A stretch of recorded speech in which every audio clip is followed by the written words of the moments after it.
And we are live. Welcome to the NBA Strategy Show. It is Friday, January 3rd. I am Josh Engleman, here to break down, a 7-game slate on DraftKings and a 9-game slate on FanDuel. I got a full one today. The problem is we have a boatload of either back-to-backs or injury news that we have to wait on for today. Well, this one might be a little tougher than usual, but we're going to be here all day with deeper dive and live before lock and playback. So we'll cover it at some point. We're going to hit every game, but there's a lot going on. So hit that like button. Subscribe to the channel, hit the notification bell so you know when everything goes live, and follow me on Twitter at Josh Engleman. What's going on, everybody? Good morning. Good morning. Hope everybody had a good day yesterday. Anybody have anything good? Any binks? Who had Tyrese Halliburton? Who had him? What else did we need? Obviously, Tatum was great. Giannis was great. Steph, big old game. Embiid had 55.5. Got what you needed there. Big one out of Austin. Max Christie, damn, 43. Got what you needed out of Denny. Cam Thomas with 40 in 22 minutes. Ooh, boy. That's a big number. That's a big number. Wow. Khalil Ware had 35.5 fantasy points in 21 minutes. Obviously, he was not owned. That one probably didn't matter all that much, but 33 points, 15 assists, and 5 boards, plus 2 steals and a block for Tyrese Halliburton yesterday. That is a big one. That is a big one. Yeah, tough one for Norm Powell out there yesterday. Turns out needed a little help. He didn't make a shot last I saw. I don't know if that ever if he ever got one late. Let me take a look. Oh, 1 for 11. Okay, he got one late. Yeah, he was 0 for 8, I believe, when I looked at the box score. Ended up with 1 for 11.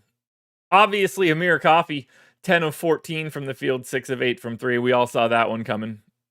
No problems with that at all. Yuck. Yuck, yuck, yuck.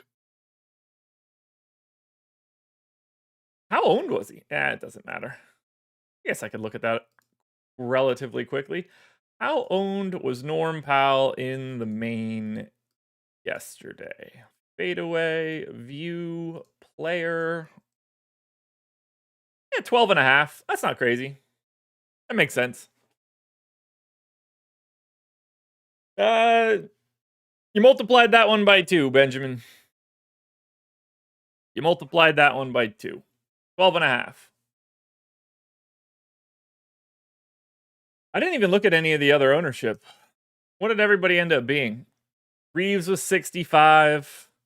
LeBron was 50. Russell was 50. Denny was 44. Trace Jackson Davis was 42. That didn't go well. KPJ 38. Tatum 30. 29. Kuminga 28. Embiid 27. Ayton 20.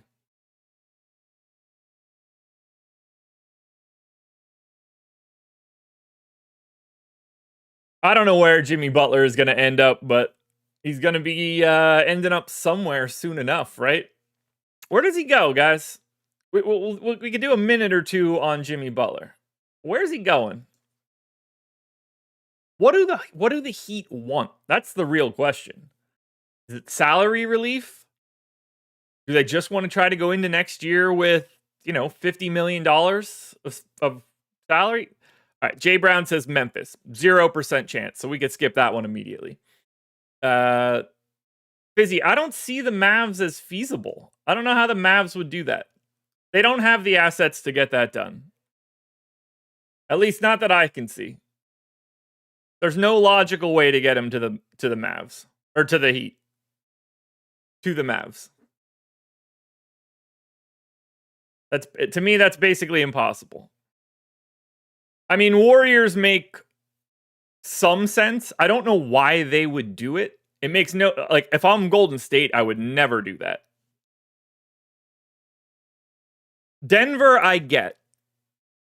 I don't love it, but Denver makes sense to me. I just don't think they have the assets either. I don't think if the Rockets are willing to do it, then they should do it for Levine, not Butler. I just don't know where he goes. I really don't. Yeah, S&P, that's the I was thinking about that one as well. Something in the Fox for Butler range. I don't know why Sacramento would do that, but like Sacramento would get something back in that deal. So, if you do it for like Butler, Jaime Jaquez and like a first or something, I could understand it, but I think the Kings could do better than that too.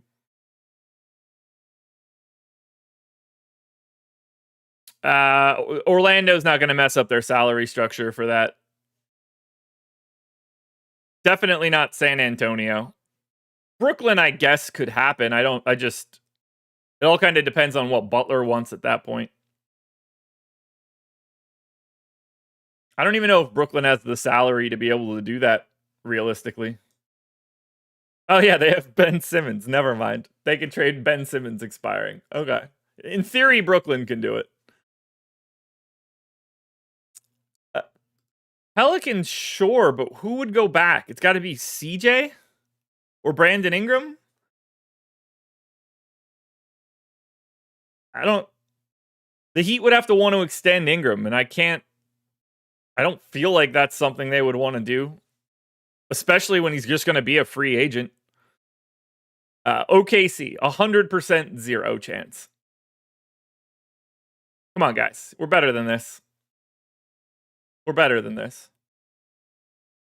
CJ contract is easy. He makes $30 million right now. He's got one more year left.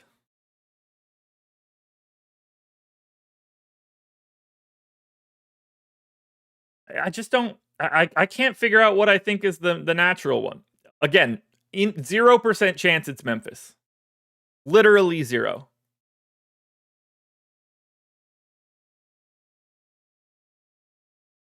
If you're Houston, you don't go that old. There's just no reason to. Just get Levine if you want to do that. Like, I mean, a lot of it comes down to what Butler thinks he's going to get in an extension. If he wants as much as he can get, then he needs to go to a shittier team.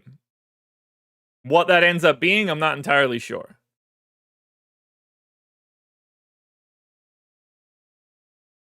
It's basically impossible if Milwaukee wants to do it. They don't have the assets.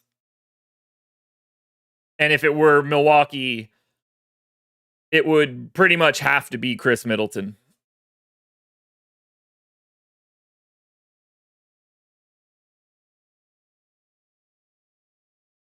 Yeah, S&P, obviously, he's going to help somebody for sure. But it's all about having that salary to push out into like year 3 right now. Like Detroit could do it. Does he want to be in Detroit? Like that's the question that I have there. There are teams where I don't think it would be crazy at all for them to do it, but I don't know if Jimmy Butler will even go there. Send him to Portland. Portland doesn't have anything to send back. Atlanta to me is interesting. I hate the fit, but they're the type of team that could do it. If the Lakers do it, they're dumb. The Lakers don't really have the salaries to do it unless they make it like really problematic. You would need a third team.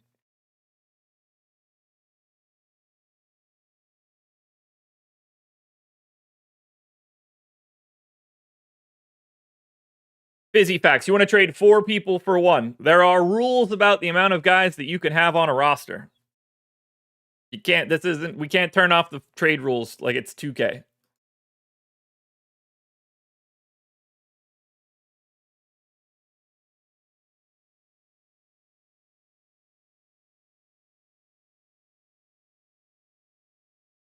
No, Fizzy, it has to be all those guys. Jimmy Butler makes $49 million. And you're obviously not trading Luka or Kyrie. So you got to come up with $49 million somehow. Clay, PJ Washington, Daniel Gafford, and Maxey are the only guys that make more than 10. So you need to figure out how to come up with $48 million.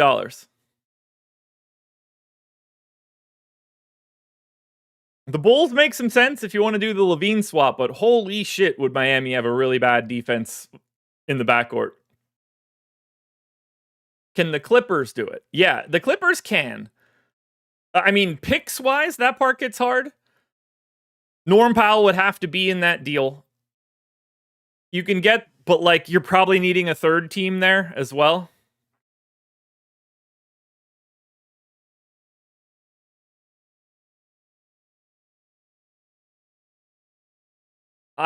I don't see any way Dallas makes this happen. For everybody that keeps saying Dallas, I just don't see it. I don't know how they could possibly do it.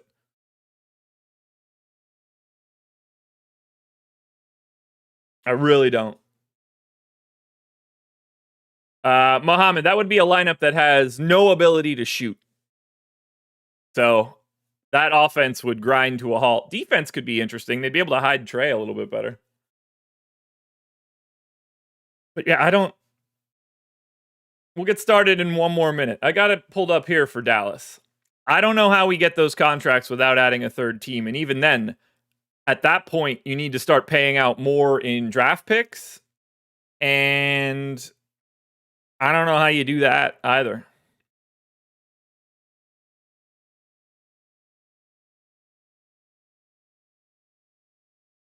Like, it's 16 for Clay. You know, another 13 for Gafford gets you to 29. I mean, there's basically no way for Dallas to get here. The Bulls one doesn't have to. I mean, he makes like Levine makes like $4 million less. The Bulls one is not even a question. That one just can happen. You don't have to jump through any hoops for Chicago. For Dallas, I don't know how you do it without adding a third team.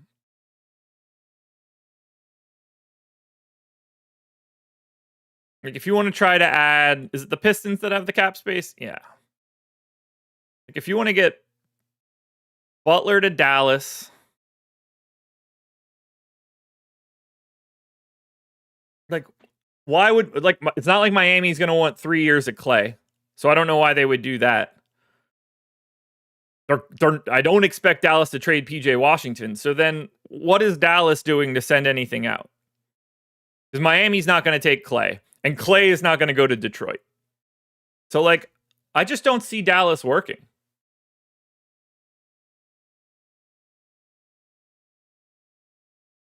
You know, if we look at Clippers, it's got, like, Norm Powell would have to be in the deal. Obviously, PJ Tucker's salary is going. That gets us to 30. We need 18 more. Obviously, Zoo's not going anywhere. Then at that point, you're looking at like Terrence Mann and Derek Jones. Again, you end up getting into a situation where you're going to need another team to take salaries. And it's not like the Clippers are exactly drowning in picks either.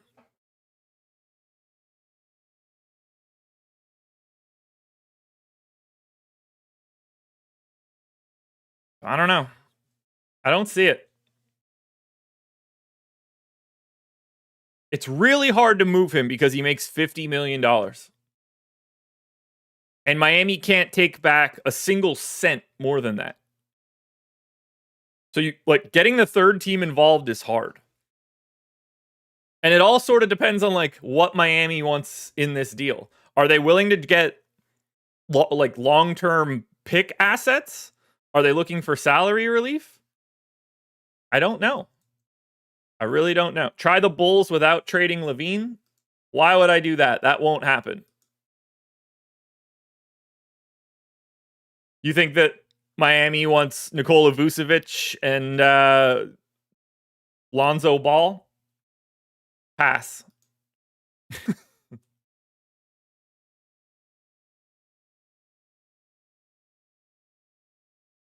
all weird, man. It's all weird. I don't know where he goes. I don't have a great feel. Whatever comes through, my expectation is that one of the two sides of that trade look awful. Someone's going to extra special win it, and someone is going to extra special lose it. Unless it ends up being like that Levine for Butler swap, which I don't love, but it's one of the few things that make any sense to me. Or, not that I would understand why, but if Bradley Beal wants to go live in Miami, at least that one would make a little bit more sense as well.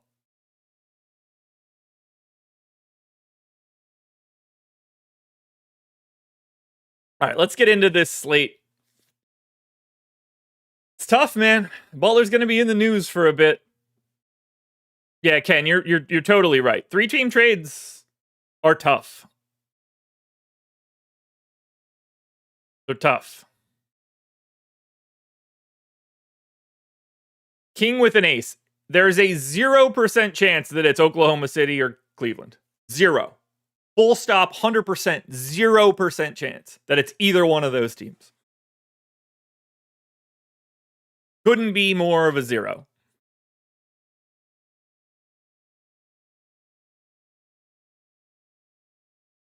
Couldn't be more of a 0.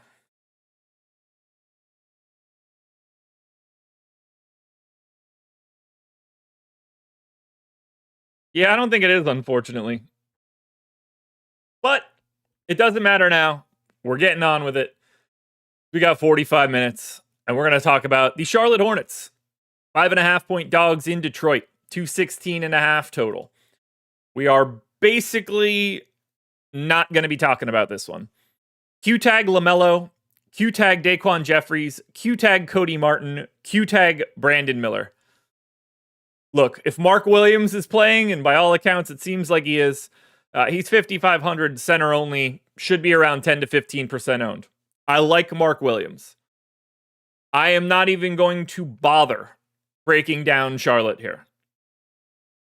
I don't really see the point. We've got over 100 minutes questionable for today. Any one of these permutations would change dramatically what we see for Charlotte. So we need this news. Luckily, it's the first game. It's the only 7 o'clock start. So we will have all of this stuff before we get started. But I can't break down Charlotte realistically right now. There's no path to being confident in any of these guys. LaMelo and Brandon Miller have both been missing a ton of time. Cody Martin missed last game. If all those guys are out, then Jeffries could actually look decent. We just don't know. Now for Detroit, they're a little easier. Fontecchio's still out. Obviously, Jaden Ivey is out with his leg fracture. So there's a lot of ownership coming in here to the Pistons. We've got 20% coming into Cade at 9,900. We've got 35 coming into Tobias Harris. I do think he looks good. I do think that comes down. We also have 56% ownership coming into Asar Thompson on DraftKings.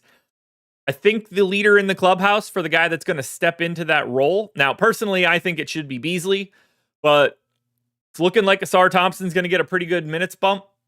And I'm assuming that he starts, at least as of right now. Last time out for Detroit, we did see Asar Thompson play 25 minutes. I think that could probably creep up a bit. I have him 25% optimal, 40% boom rate. So I completely agree with that ownership. Now, if he's not starting, it's a little scarier. But if he is, he's close to a fantasy point per minute. He's small forward, power forward eligible in 4K. And he's got a matchup against the Hornets. Now, while it is a pace down spot, it's not exactly a good defense on the opposite side. So I think we're going to be looking at Asar Thompson as one of the best plays of the day. Heavily owned right now and should be. If we happen to get Malik Beasley in the starting lineup, he'll look a little bit better. He's only 3% owned. I don't really want to do anything with Jalen Duren or Beef Stew. My focus will be on Cade, Tobias, and Asar Thompson. And even if Asar Thompson's coming off the bench, he's going to be a pretty good value play today. But with If it happens to be Beasley, or, if they roll the dice and go to someone like Ron Holland, someone will look good here. But Asar will look good no matter what. We just got to hope he starts, because then he looks extra good. Yeah, Israel, I don't think that one's going to happen.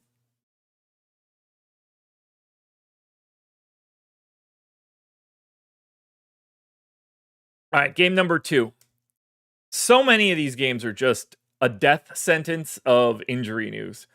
So Anthony Black is questionable for this one. Gary Harris is out once again. Still no Paolo or Mo Wagner or Franz Wagner, obviously. We're getting a little over 25% ownership to Wendell Carter Jr. We're getting around 10 for Goga Batadze and around 10 for KCP.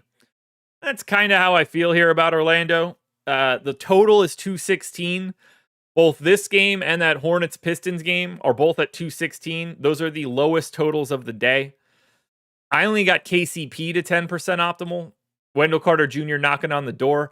I do think Wendell Carter Jr. is a hair over-owned, but he's probably the easiest guy to get to at 5,100 power forward center.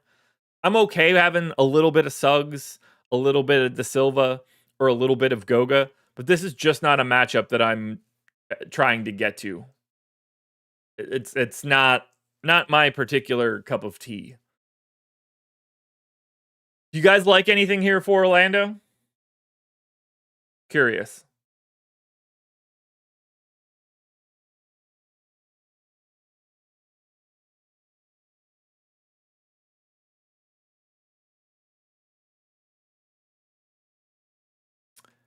S&P, he did not do that, actually. Marcus Sasser did.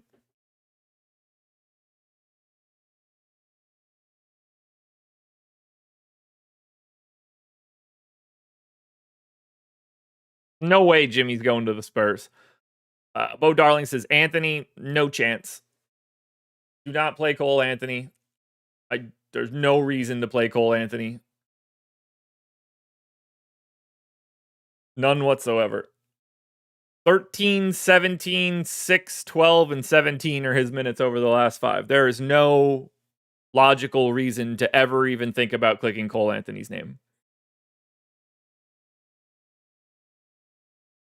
Yeah, like Batadze has... Look, Batadze's up to 7,200 now. You need a real specific game out of him at this point. Now, on the Raptors side, little tricky. RJ Barrett is questionable. Mobo with the G League team now. No ownership coming into Toronto. Obviously, very difficult defensive matchup. Toronto loses 2.3 possessions below their average. We're getting 4% ownership to Quickly, 3% ownership to Jakob Poeltl. They'll look a little bit better if RJ Barrett is out. But this is the worst team that you could get to today. No team on today's slate is owned less than Toronto. I've kind of already just looked at this one and thought, I'm going to ignore this. I have nothing else to say here about Toronto. Did the Pacers just release Goga and let him walk? Yes.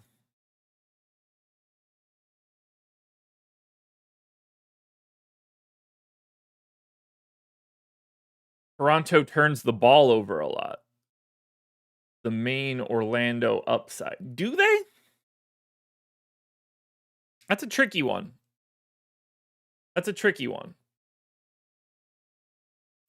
So they are 27th in turnover rate, but I do wonder if that's just a little bit more of them not having half their team for a lot of this year. I have to imagine that Quickly being there, Barrett being there, Barnes being there, that probably isn't as bad as it seems. I like where you're going with that, Grizzly. But I do wonder if that's a little bit inflated by the fact that Toronto had to play so many shitty dudes this year.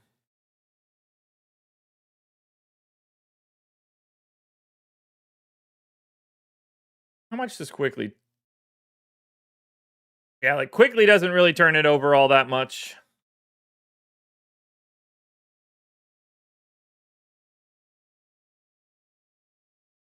Look, I'm not saying it's great. I'm just saying, like, a lot of this year, they've been playing Jamal Shed and Davion Mitchell and Mogbo and Jamison Battle. Like, a lot of guys that will not even be on the floor today. Yeah, Scotty Barnes coughs it up like crazy. But, like, Jamal Shed, 5th percentile. Davion Mitchell, 11th percentile. Yeah, Barnes coughs it up a lot, but maybe that'll help a little bit to get Quickly here. But anyway, the main takeaway for Toronto is just don't play them. Now, Boston, 3-point favorites in Houston, 220 total. Basically impossible to talk about this Boston team right now. They're on a back-to-back. We didn't have Jaylen Brown yesterday. We didn't have Kristaps Porzingis yesterday. I put them both in. I have no idea who's playing. It's possible we don't get somebody else on this back-to-back.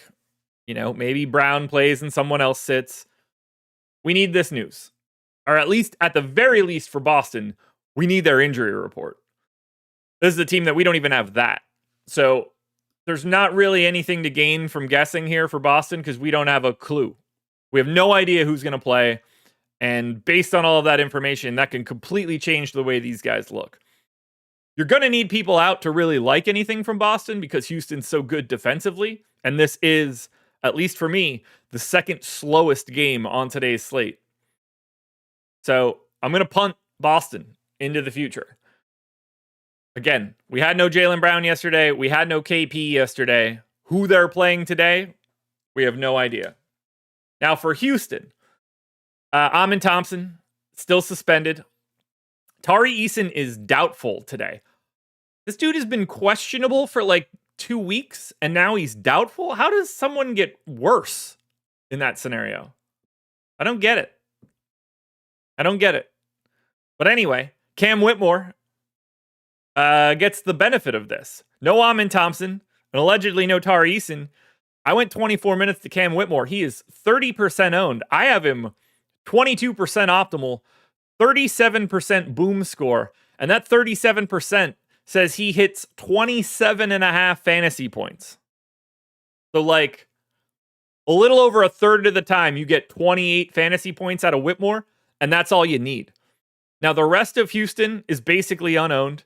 Van Vliet, Brooks, Green, Şengün, Jabari Smith, they're all sub 7%. I would say Şengün and Brooks look the best to me because these starters have been playing, well, outside of Smith. Van Vliet, Brooks, Jalen Green, and Şengün have been playing a little bit more now with no Amin Thompson here. But I don't have any major takeaways. This is still a difficult defensive matchup on the opposite side. It is a pace down spot for Houston. But assuming Tari Eason maintains this doubtful tag, Cam Whitmore's your dude. Whitmore versus Asar Thompson. If Asar Thompson starts, it's Asar. If he doesn't, I probably lean Whitmore.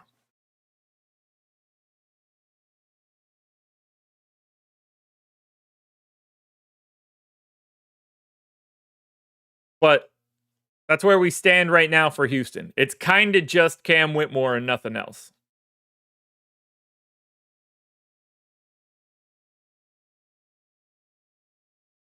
There we go. That looks a little bit better. All right, game number 4. Guys, hit that like button if you haven't done it yet. We still have quite a few games to go through. This one sucks. Washington Wizards. They are 7-point dogs in New Orleans. 232 total. This is actually the third fastest game that I have here. And Bilal Coulibaly will not be available for this one. On the Pelicans side, still no Zion, still no Brandon Ingram. Jeremiah Robinson Earl is questionable. Jose Alvarado is back. He is probable. So there is essentially nothing interesting going on for Washington. 6% ownership to Bub Carrington, 8 to Brogdon, 7 to Sarr, 28 to Joval. Been playing 20, 21 minutes every day. I had him 13% optimal, 30% boom, 30% chance of scoring 33 fantasy points. 28% ownership feels a little high. You told me it was 20. That would make some sense to me. But I think it's pretty clear that Joval is the number one option for the Washington Wizards today. Gross. Gross. But he looks good. He looks good. I mean, we're talking about a guy that's like a 1.35, 1.4 fantasy point per minute dude. He's playing 20 minutes. It doesn't take much. Let's say he plays 19 minutes and he gets 34 fantasy points, which for me would consider him to be hitting his target score. It's 1.8 fantasy points per minute. Like, yeah, that's a lofty, that's a high level game. He needs to go crazy, but it's not crazy. And he could just play 21 minutes and make that a lot easier. But whether it's Poole or Carrington or Brogdon or Sarr or George or Kuzma or Champagny or Kispert, I don't really care too much about any of these guys. Brogdon would probably be the guy I'd want, but 8% owned Brogdon seems like what it should be. So Joval is the dude you're looking for here. That is what you want. Get yourself some Joval.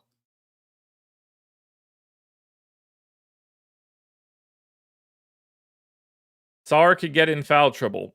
Sarr could get in foul trouble. That is a true statement.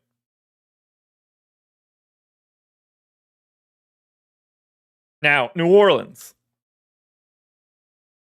King, you're not serious, right? Don't troll me right now. I don't need it in life. I don't have the energy for it. I really don't.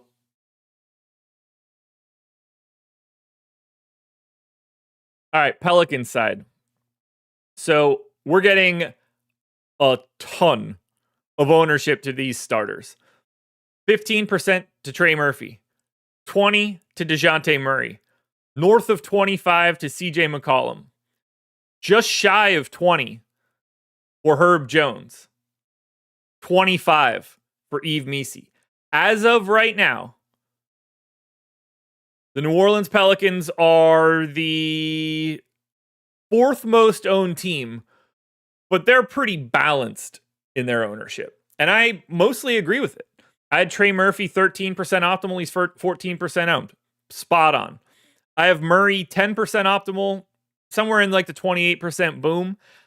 20% ownership feels a little high, but the minutes are there and the matchup is great. Mark Cuban will just take other teams' players and trade them somehow, kind of like the same way you got Rich, swindler. Well, Mark Cuban doesn't even own the Mavs anymore, has no tie to the basketball operations, but good try, Chops. Almost nailed that one. The confidence in having no idea what's actually going on. It's always fun to see. I don't mind the Murray ownership. It's a matchup against the Wizards. If you can't make shots against the Wizards, you'll never make shots again. I personally think CJ looks the best, but he's also the guy getting the most ownership.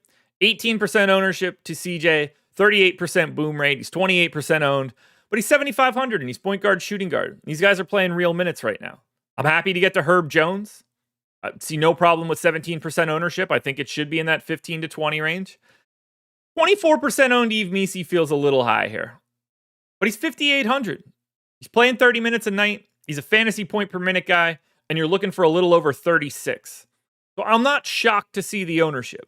I think it naturally comes down as we get more value today, but anywhere in that like 15% range makes sense. He's certainly a guy I want to get to. I don't want to take a chance on Alvarado. I'm just going to assume that he's not going to play a ton today. I mean, he's coming back off of a hamstring strain. I can't imagine he's coming back and like playing big minutes. What would be the incentive to do that? So any one of the starting five for the Pelicans look awesome. Otherwise, you're not rostering anybody from New Orleans.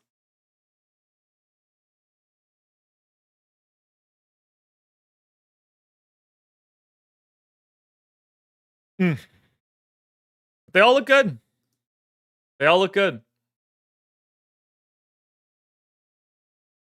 Game number 5. This one's going to be fun. This one's going to be really fun. The New York Knicks are 5-point dogs in Oklahoma City, 221 total. Love this. So right now, we have no idea what we're doing with the Knicks. Brunson, questionable. McBride, questionable. So there's no ownership coming into the Knicks right now. If you want to roster any one of the starters, I think that's reasonable whenever we get what this news is. Nobody looks like a priority, though. And I have everybody in for their normal minutes. So I don't want to go too crazy here. I would be leaning to Brunson and Hart over anybody else from the Knicks, but we need the news first. The only thing that I care about here for New York, though, is I am willing to roster any one of the starters. It's just that none of them look like a priority. Now, the OKC side, we don't have their injury report. Probably doesn't matter. I think they should be fine. They didn't have to really put their foot on the gas yesterday. I mean, they beat the shit out of the Clippers.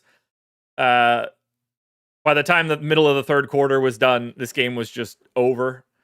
They went on a 20-5 run in the third quarter and an 11-4 run to close out the third quarter.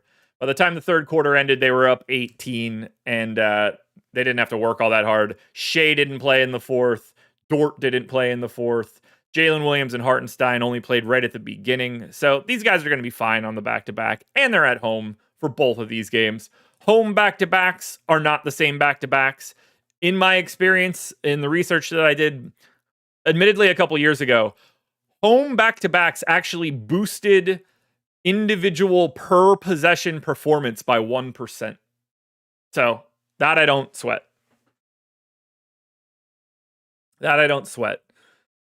We're getting 15% ownership to Dort at 4,200. He's shooting guard, small forward eligible. We're getting 10 to Jalen Williams and 10 to Cason Wallace. I don't have anybody looking amazing here. This is a massive pace down spot for OKC. They lose 2.3 possessions below their average. Do I think that Shai Gilgeous-Alexander is under-owned at 4%? I certainly do. Jalen looks right at 10. Dort should be in 10 to 15. Cason Wallace should be in 10. But unless we get some wild injury news for Oklahoma City, I don't really see anything that we're going to prioritize here. Do I want to watch this game? Yeah, I cannot wait to turn this on at 8 o'clock. However, DFS-wise, it's not great.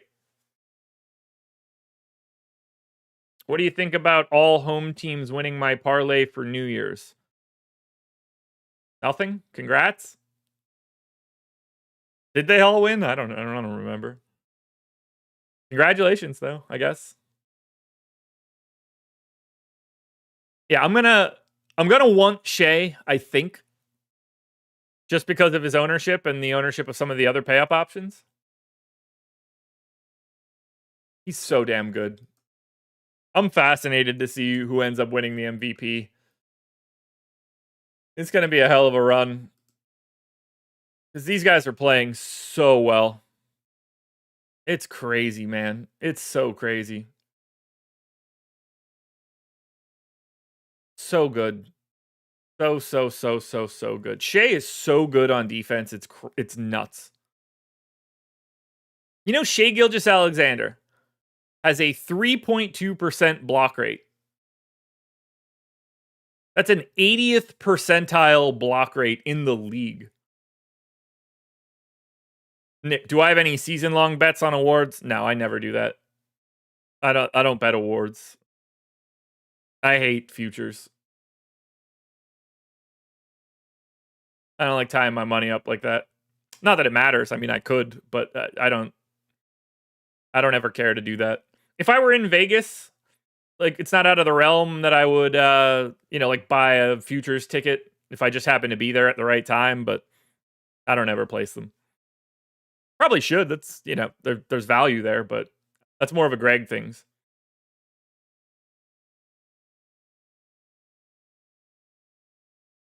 How much do you think SGA is undervalued not being in a major market? I mean, not at all. Essentially not at all.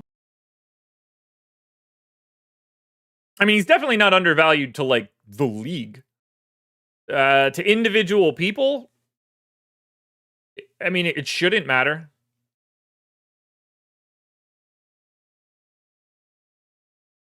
Yeah, S&P, I'm not sure.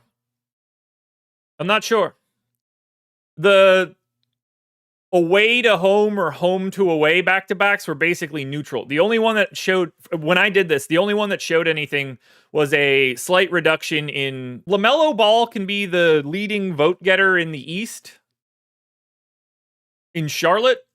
Then I don't think the market matters all that much. All right, let's get to game number 6. This could have been an awesome game. It's not. It's Cleveland Cavaliers, 6.5-point favorites in Dallas, 230 total. Cavs, by all accounts, are at full strength. Sam Merrill is doubtful. Obviously, that's not full strength, but it's also Sam Merrill. There's no ownership coming into these guys. 5% to Mitchell, 5% to Garland, 5% to Mobley, 2% to Allen. We are getting 12% to Max Strus. In theory, he can step into a couple extra minutes here with no Merrill around. I assume Jalen Tyson gets a little bit of run. But there's no priorities here. Nothing to be found. I would argue Donovan Mitchell at 8,400, point guard, shooting guard eligible, is under-owned at 4%. I had him at 14% optimal, 32% boom. You're looking for 49 fantasy points. So I like Donovan Mitchell in larger field GPPs. But there's just not much here for Cleveland. It's the same guys they always are. The prices are basically the same as they always are. And it's not that great of a matchup against Dallas. The defense of Dallas is still solid.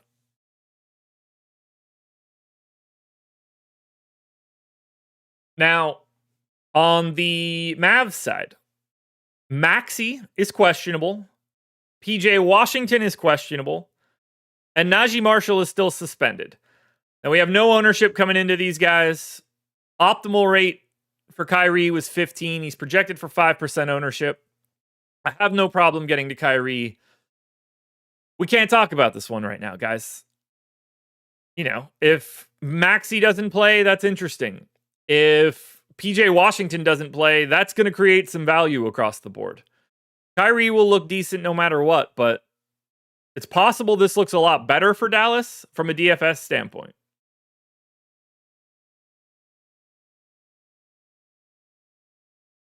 But I don't know. Do I think the Cavs will win 70? I would be surprised. I wouldn't bet on it, but they're certainly in the running to do it. I mean, 29-4 is a hell of a start. But look, they've been extra special healthy so far. And that's going to help a lot. The moment you get one injury, then you just start dropping those like mid-tier games that are close.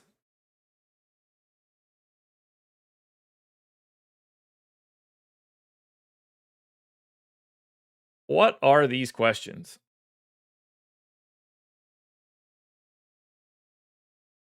DJ, if that's a real question, don't play DFS. People screen. I don't even know what you're saying, but that makes sense as well. So anyway, I'll keep that moving to the final game of the DraftKings slate. Now, before we hit this one, I do want to talk about the schedule for the rest of the day.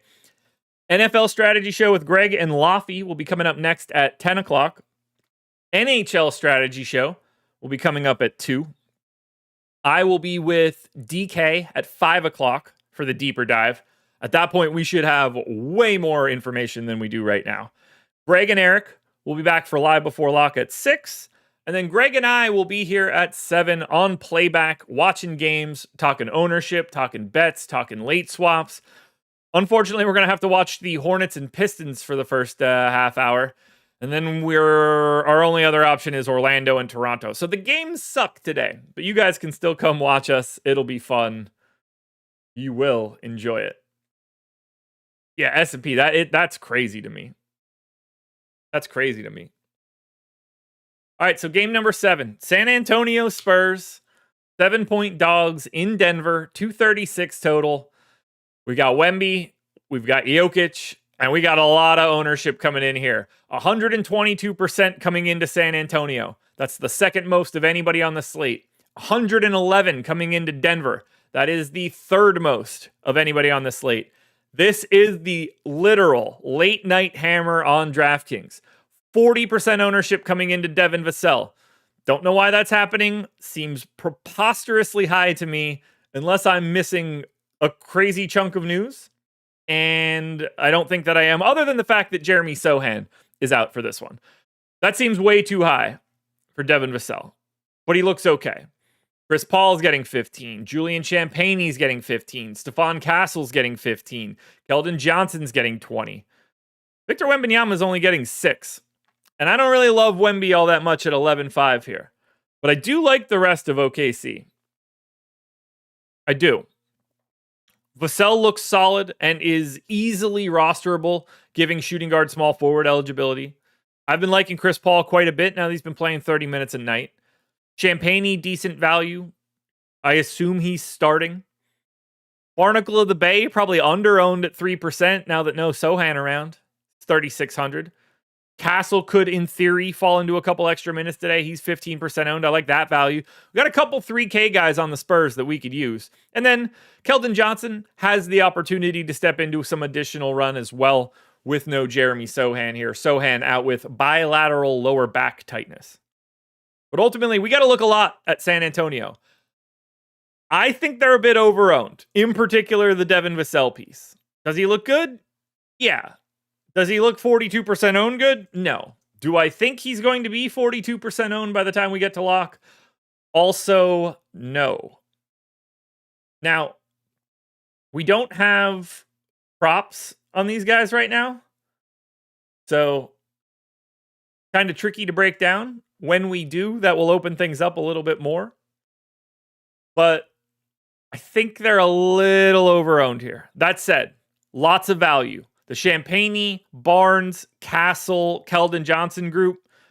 I'd like to have too much of San Antonio to make things swappable. Because you got a 7 o'clock start, a 7:30, a couple 8s, an 8:30, and then a 9. So you can get back off of this ownership if you need to.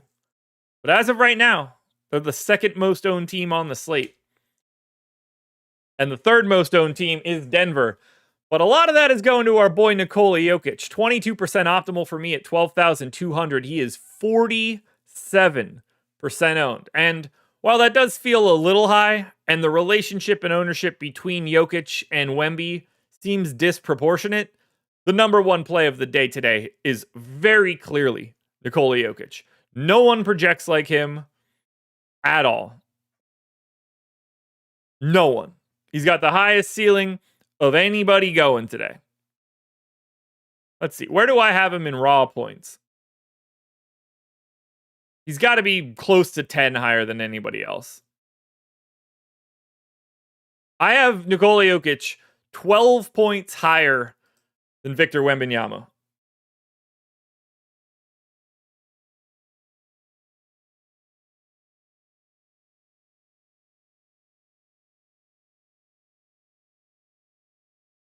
So we've got Jokic looking awesome. I don't think I have to pitch why you would play him. He's great. We're also getting 30% ownership coming into Russell Westbrook. I would run away from that as fast as possible. That's too much. There's no way he's 30. I think that should come down. I figure it ends up around 20. But if it's 30, I don't like it. If it's 20, it's just a hair high, but he looks solid. I prefer Jamal Murray at 7,900, point guard, shooting guard eligible, playing 37 minutes a night. And I probably prefer Christian Brown at 12% ownership, 5K, shooting guard, small forward eligible, great flexibility. MPJ's fine. I don't want anybody else, whether that's Watson or Strother. But Jokic is the number one dude. And I don't even think it's very close. Easiest pay up you're going to find today is Nikola Jokic. By the way, if you guys haven't clicked the like button yet, do that. And if you want to sign up at Stokastic, link in the description. You can sign up through one of our partners and get a month of our sims for any sport for $0. Just follow the instructions at the top of the page. Makes it very easy. You got tons of basketball coming up over the next month. If you want to come in and you haven't signed up at a sportsbook or a pick'em site, you can sign up at those sites and get a month of our sims for zero cost. Mike Malone is a Guinness. Yes, he is. Yes, he is. Sean Henry says Indiana. I'm guessing that's a Jimmy Butler thing, and you are 45 minutes behind. That is my assumption. That is my assumption. Can we just get Aaron Gordon back so we could stop this Russell Westbrook nonsense? Please. Pretty, please. Pretty, please. All right, final two games, guys. Now, these are FanDuel only, but they both have massive paces and massive totals. Memphis and Sacramento has the highest pace of anybody, 103. Grizzlies are 3.5-point dogs in Sacktown, 238 total. Kind of impossible to talk about Memphis. Aldama, out. Brandon Clark, questionable. Edey, questionable. Yuki Kawamura, questionable. Jake LaRavia, questionable. No Ja Morant, no Marcus Smart. Still no Vince Williams. So, hard to talk about Memphis. We're getting 20% ownership on FanDuel to Jaren Jackson Jr. By all accounts, he's just playing today. I completely agree with it. We're getting 36% ownership to Jalen Wells. Shooting guard, small forward, 4K. That's too much ownership. I would want that in like the 20% range. And then Scottie Pippen, 28% owned, 5,700. No idea why he's 28% owned. That's too much to me. Does he look okay in Ja's stead? Sure. But they've got Conchar here. They've got Luke Kennard here playing these minutes. Bane is still around. I'm not so sure that Scottie Pippen should be even remotely close to that owned. I don't really understand why he is. Like, they didn't close with him. Now, he played 21 and a half last time out. Wasn't fouls.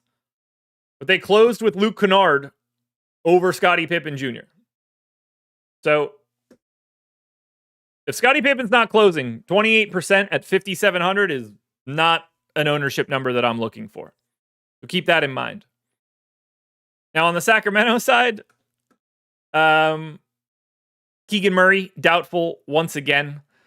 Got a ton of ownership coming into these guys. They are playing a 9-man rotation, and they are jamming the hell out of these dudes. So 10% ownership to Fox. I'd argue it's a little light. 20 to Sabonis. Seems spot on.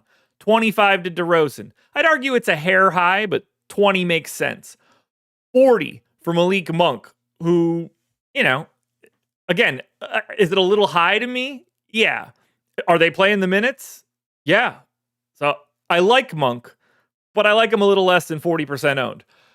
Keon Ellis, assuming he maintains his starting lineup spot, played a boatload of minutes last time out. Keon Ellis played 38 minutes with no Murray last time out. Now, I only gave him 32 here. He deserves every bit of 40% owned.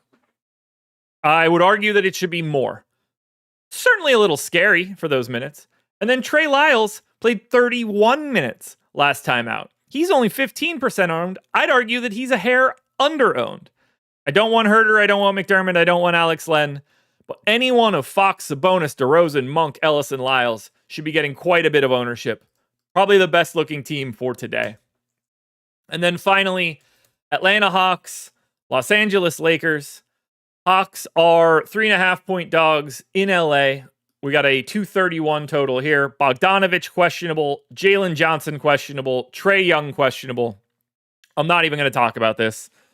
We're talking about three of their 4 or 5 best dudes are all questionable today. It's like 100 minutes worth. We don't know where we're going to go here with all of these Q tags. And then for the Lakers, they're on a back-to-back. We have no idea if Anthony Davis is going to play today. We have no idea if that's going to affect anybody else in this spot. If LeBron is playing at 9,600, small forward, power forward eligible, he looks really good. It's a great pace. You're not worried about Atlanta's defense. Lakers gain 3.3 possessions over their average. I would love to play AD as well if he is in. I got him at 16% optimal. If AD happens to be out, we saw what they do, and we'll take a look at your Jackson Hayeses and everybody else accordingly. That's where we're at, guys. 9 games up, 9 games down. Hit that like button one last time. NFL strategy show coming up next. Enjoy your night. Everybody have a good weekend.